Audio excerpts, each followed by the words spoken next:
what's going to make a difference to that? What's going to change it so that we can really meet and find that healing touch? Some people talk about, faith, how faith is really important.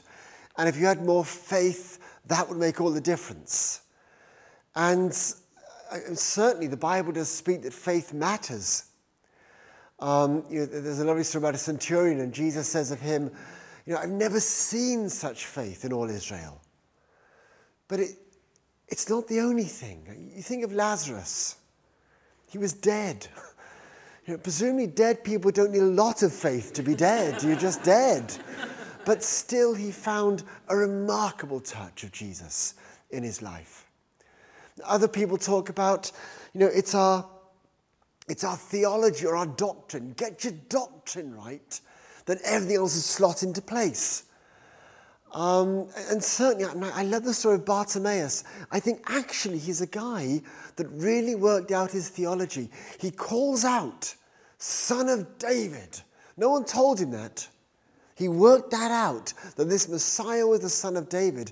And when he calls that out, I think Jesus hears that and says, bring that man here. He's got something. But not everybody had good doctrine. There's another blind guy in John 9. Remember that man that they say to him, who is it that touched you? Who healed you? And his reply is along the lines of, I haven't got the foggiest who it was. What is it then that really counts? And I think it's this. I think it's the presence of God.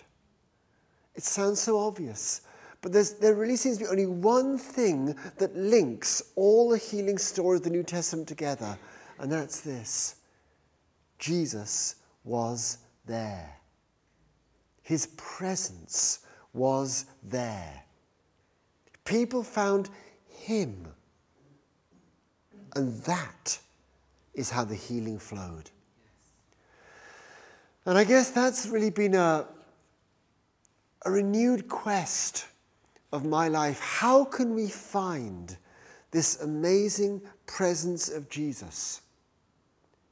How can we find it? How can we plug into it? How can we, tuned into it and find the healing that flows from that?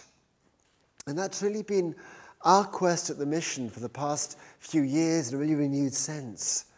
And I want to just share a bit about that just for a few moments, and then we'll pray.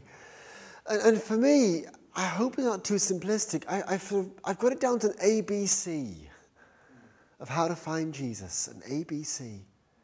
And it sounds so simple, but actually I think it's been quite life-changing for some people. And the A is for Abba. Abba, Father. To find Jesus, I think we start with the Father. It's interesting, you probably know all this, but Jesus spoke a language called Aramaic. That was his natural language. The Gospels were written in Greek, which means that the Gospel writers translated his language from Aramaic into Greek. But there's just a few words they've preserved in the original Aramaic, presumably because there wasn't really a proper Greek word that really summed up the force of that Aramaic word.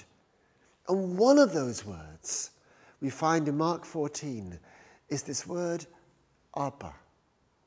It's when Jesus is talking to his Father in the Garden of Gethsemane just before the events of the crucifixion. He's talking to Father God, and he says this, Abba, Father. It is the word that a young child might use, but it's actually not a childish word. It's a word that implies love, intimacy, trust. That's the word Jesus used to talk to his Father, Abba,